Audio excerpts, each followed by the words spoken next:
Hello दोस्तों, सब आप सभी का स्वागत है। आज दो जिज्ञासाओं के ऊपर चर्चा करेंगे। पहली जो जिज्ञासा थी वो इस बात पे थी कि सूर्य जैसे जो ग्रह हैं वो किनके प्रतीक होते हैं, एक। और दूसरा जो इस समय काफ़ी लोग चर्चा कर रहे हैं वो है कि शनि देव अस्त हो जाएंगे। तो ये एक इम्पॉर्टेंट टॉपिक के रूप में हम देखेंगे कि इस समय जब हम कहेंगे कि शनिदेव अस्त हो जाएंगे तो इसके क्या प्रभाव देखने को मिलेंगे। सबसे पहली चीज़ अगर हम बात करें तो जो प्रतीक की बात है, कौन सा ग्रह किस चीज़ के प्रतीक हैं, तो इसमें ऐसा माना जाता है कि सूर्य जो होते हैं वो कनेक्ट हैं अपने आप में श्री राम के साथ। ठीक है, ये प्रतीक का केस है, यानी कि कौन से प्लेनेट को किन के साथ जोड़ा गया है। अगर इस तरीके से देखेंगे तो चंद्रमा जो है वो आएंगे श्री कृष्ण के साथ।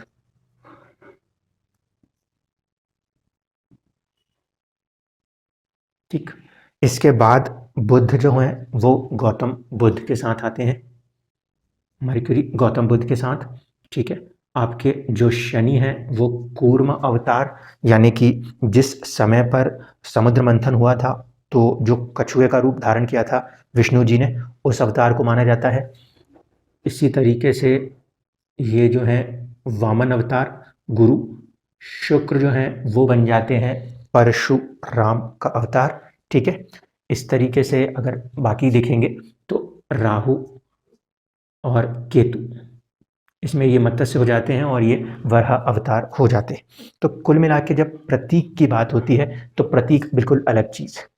वहाँ पे जो बात हुई थी वो सीधे सीधे ये कि कहीं ना कहीं बुध एक ऐसे ग्रह हैं जिन्हें सीधे सीधे विष्णु जी के साथ जोड़ के देखा जाता है। प्रतीक के रूप में देखेंगे तो बुध से गौतम बुद्ध जी को जोड़ के देखा जाता है। अब ये तो हो गई बात प्रतीक की। ये बेसिकली यूज़ वहाँ पे होता है जब पूजा करनी होती है, तो किन के साथ किस रूप में किसके बारे में समझना है उसको देखने के लिए। अगर हम गौतम बुद्ध जी के जीवन को पढ़ेंगे तो वो बुद्ध के बारे में कुछ चीज़ें हमें समझ में आएंगी। कूर्म अवतार के बारे में समझेंगे तो शनि के बारे में चीज़ें समझ में आती हुई नजर आएंगी। ये सारी चीज़ें इसके लिए होता है। जैसे मान लीजिए श्री राम के साथ सूर्य को जोड़ा है, तो किसी भी कुंडली में जब सूर्य प्रोमिनेंट हो जाएगा तो व्यक्ति में सत्य बोलने की जो निष्ठा है वो बहुत ही ज़्यादा स्ट्रांग हो जाएगी। ठीक है, फिर ऐसा व्यक्ति किसी भी चीज़ को लेकर कभी इधर उधर नहीं भटकता, वो एक ही पथ पे चलता है, जो बिल्कुल सत्य है तो वही सत्य है। अगर मान लीजिए किसी के अंदर चंद्रमा एक स्ट्रांग प्लेनेट के तौर पे देखने को मिलेगा तो उनके जीवन के अंदर जिस तरीके से श्री कृष्ण जी के जीवन में अलग अलग कलाएं थी वैसी चीज़ें बढ़ती जाएंगी। ऐसा माना जाता है कि चंद्रमा जो है वो ब्यूरोक्रेसी को रिप्रेजेंट करता है। इसी तरीके से अगर मंगल की बात हो तो मंगल जो है वो एंगर एग्रेशन नरसिम्हदेव को रिप्रेजेंट करते हैं। ठीक है, तो ये प्रतीक हम इस पॉइंट पे ही यूज़ करते हैं कि इनके जीवन में जो कुछ भी चीज़ें चल रही थी उन्हीं चीज़ों को लेकर वो ग्रह भी आपके जीवन के अंदर कुछ ना कुछ प्रभाव करने की कोशिश करेंगे। जैसे वामन अवतार में जो गुरु थे वो खूब बड़े होते जाते हैं। ठीक है, और इतने कद में बढ़ जाते हैं कि पूरी सृष्टि को 3 चरणों में नाप सकते हैं। इसीलिए जब गुरु जैसा ग्रह किसी के सपोर्ट में आ जाता है तो माना जाता है वो आकाश तत्व का ग्रह पूरे संसार को इतना छोटा कर लेता है कि आपको संसार के हर सुख सुविधाओं को अर्जित कराने में सहायक हो जाता है। तो ये तो कंसेप्ट है आपके प्रतीक का। अब इम्पॉर्टेंट फैक्टर जो इस समय डिस्कशन की बात है उसको देखिए कि क्या चीज़ें हैं, कितने पॉइंट से आप चीज़ों को देख सकते हो। बहुत ही जगहों पे चर्चा ये है कि शनि जो है वो सूर्य से अस्त हो जाएंगे। ठीक है, अब यहाँ पर सबसे पहली चीज़ जो ध्यान देने वाली बात होगी वो ये कि इस समय ये जो गोचर प्रभाव है ये मूल त्रिकोण राशि में है शनि के। ठीक है, पहली कंडीशन, क्योंकि इसका कुछ ना कुछ प्रभाव सूर्य के ऊपर ही चला जाएगा, ये भी मान के चलिएगा। मान लेते हैं कालपुरुष कुंडली में देखें तो 11 नंबर की राशि है, यहाँ पे शनि विद्यमान है और यहीं पे सूर्य आ जाएंगे।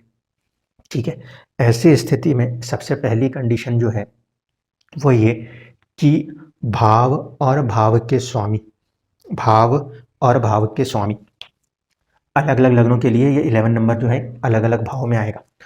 उस कंडीशन में भाव और भाव का स्वामी सूर्य से पीड़ित होते हुए नजर आएंगे, सूर्य से पीड़ित होते हुए नजर आएंगे।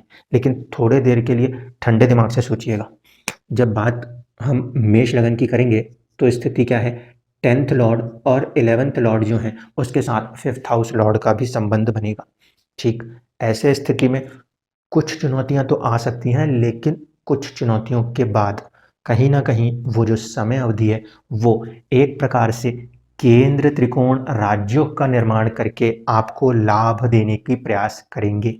फिर से समझ लीजिए, ये एक एस्पेक्ट में देखना कि बस शनि अस्त हो जाएंगे, ये एक गलत हो जाएगा, क्योंकि अगर ग्रह अस्त होंगे तो फिर उदय भी तो होंगे। हमें कहीं ना कहीं कंजंक्शंस को भी समझना है। त्रिकोण के स्वामी सूर्य के साथ केंद्र के स्वामी शनि का संबंध बनेगा, ये पहली पॉजिटिव साइड है इसको देखने की। दूसरा, ये माना जाता है कि जब भी कोई ग्रह सूर्य के साथ कनेक्ट होता है तो उस समय पर जो ऊर्जाएं हैं उस ग्रह की वो थोड़ी सी अपने आप में डिस्टर्ब हो जाती हैं, जिसे हम कहते हैं कि ग्रह अपने आप को कहल में, मतलब कुछ अनसर्टेनिटीज के साथ ले आता है। तो ऐसे स्थिति में जिन लोगों के ऊपर शनि की दशा का प्रभाव है, स्पेसिफिकली जिन लोगों के ऊपर शनि की दशा का प्रभाव है, उन लोगों को थोड़ी सी असहजता महसूस हो सकती है, इसमें कोई दो राय नहीं है।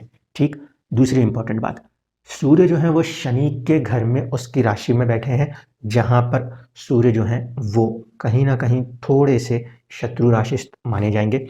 थोड़े से इसलिए बोल रहा हूँ क्योंकि मूल त्रिकोण राशि है वो शनि की, और शनि और सूर्य में पिता पुत्र का संबंध है।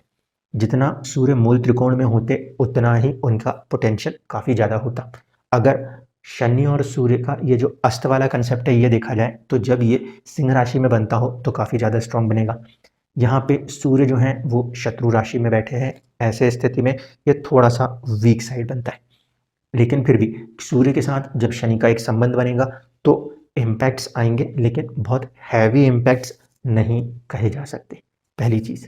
ठीक है। दूसरा, मान लीजिए कि ये युति जो है ये अगर बनती है 11 नंबर लगन के अंदर, तो वहाँ पर थोड़ा सा सावधान हो जाइएगा।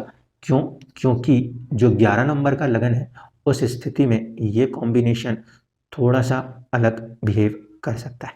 देखिए क्यों, अगर यहाँ पे हम 11 नंबर से लगन बनाएंगे तो 11 12 1 2 3 4 और ये 5, अब यहाँ पे शनि खुद बैठे हैं और साथ में आके यहाँ पे सूर्य बैठ जाएंगे। ठीक है, सूर्य यहाँ पे पहली बात तो क्या है कि सप्तमेश है, सूर्य यहाँ पे सप्तमेश है। ऐसे स्थिति में सूर्य यदि अपनी दशा अंतर्दशा में चले तो रोग चोट देने की संभावनाएं बनाते हैं। उसी समय में वो कहीं ना कहीं शनि के साथ कनेक्ट होकर अपने ही भाव पर, अपने ही भाव के ऊपर पृथकतावाही दृष्टि डालने लगेंगे। ऐसे कंडीशन में थोड़ा सा पार्टनरशिप्स, बिजनेसेस या मैरिज लाइफ के अंदर, पार्टनरशिप, बिजनेसेस या मैरिज लाइफ के अंदर 1 महीने की जो समय अवधि है वो चुनौतीपूर्ण रह सकती है यदि दशाओं में शनि या सूर्य चल रहे हों। स्टेटमेंट को ध्यान से समझिएगा, यदि दशा में शनि और सूर्य चल रहे हों तो ही इस इम्पैक्ट को बहुत ज़्यादा महसूस करेंगे, अन्यथा छोटी मोटी चीज़ें होकर साइड हो जाएंगी, मेंटल टेंशन लेने की भी कोई ज़रूरत नहीं पड़ेगी। क्योंकि ऐसे स्थिति में 2 पृथकतावादी ग्रहों का प्रभाव आपके सप्तम भाव के ऊपर माना जाएगा। यहाँ पर ये केंद्र त्रिकोण का योग नहीं बनने वाला है, इसलिए इस पर्टिकुलर केस में इसको थोड़ा सा सावधानी के साथ लिया जाना चाहिए। अगर आपका लगन या फिर आपकी राशि, यदि आपका लगन या आपकी राशि कुंभ है तब ये स्थिति पे फोकस जरूर कीजिएगा। बाकी के लगनों के हिसाब से अगर हम बात करेंगे, मान लीजिए 10 नंबर का लगन है, 10 नंबर के लगन में ये कॉम्बिनेशन जो बनेगा ये 8th लॉर्ड और 2nd लॉर्ड के कंडीशन में बनेगा। थोड़ा सा वेल्थ को लेकर या फैमिली के अंदर के एनवायरनमेंट को लेकर थोड़ा हीटअप हो सकता है। क्यों? क्योंकि 2 क्रूर ग्रहों की मौजूदगी कर्क लगन में 2nd हाउस में मानी जा सकती है। ठीक है, ये चीज़ें सिर्फ इतनी रहने वाली है, इन चीज़ों को बहुत ज़्यादा अपने आप को डिस्टर्ब इन बातों से नहीं करना। स्ट्रॉन्ग रीजन जो मैं दे रहा हूँ वो यही कि शनि अपने मूल त्रिकोण राशि में बलवान है, शनि अपने मूल त्रिकोण राशि में बलवान है। सूर्य कंपैरेटिवली थोड़े से वीक माने जाएंगे क्योंकि शनि की राशि में है। हाँ, जब डिग्री की क्लोजनेस आएंगी, ठीक है, एक कंसेप्ट ऑफ अस्त काम करेगा, लेकिन उस पर्टिकुलर कंडीशन में जब शनि की दशा प्रभाव ज़्यादा होगी तब ही शनि से जुड़ी हुई चीज़ों में कुछ डिस्टर्बेंसेस दिखाई देंगी। लेकिन कहीं ना कहीं अलग अलग लग्नों में वो एक प्रकार से केंद्र त्रिकोण जैसे राजयोगों को भी निर्मित करेंगे। और जैसे जैसे शनि से सूर्य की दूरी कम होती जाएगी, जैसे जैसे शनि से सूर्य की दूरी पहले कम होती जाएगी, थोड़ी सी चुनौतियां महसूस हो सकती हैं, लेकिन जैसे ही क्रॉस करके धीरे धीरे बढ़ना शुरू होंगे वैसे वैसे वहाँ पे ग्रोथ बनने के चांसेस भी देखने को मिलेंगे। क्योंकि युति होना भी जरूरी है। अगर युति ही नहीं होंगी आपस में भाव के स्वामियों की, तो फिर योग निर्मित नहीं होंगे। इसीलिए जो लोग सिर्फ इस एस्पेक्ट से इसको देख रहे हैं कि शनि और सूर्य के मिलने से, सूर्य पास आने से ग्रह अस्त हो जाएगा, तो वो ठीक है, वो एक नेचुरल फिनोमिना है, लेकिन शनि काफ़ी दूर है, इतना ज़्यादा इम्पैक्ट नहीं आ जाता। लेकिन वो कहीं ना कहीं ऐसे छोटे छोटे समय अवधि बनेंगे जो कि किसी ना किसी रूप में कुछ अच्छे योग, राजयोगों को फलित करने में सक्षम हो सकते हैं। क्योंकि ग्रहों का इस तरीके से आपस में एक साथ आना जब कभी भी योग बनाता है, तो वो उतना समय अंतराल किसी ना किसी रूप में आपको लाभ देने का प्रयास जरूर करता है। धन्यवाद।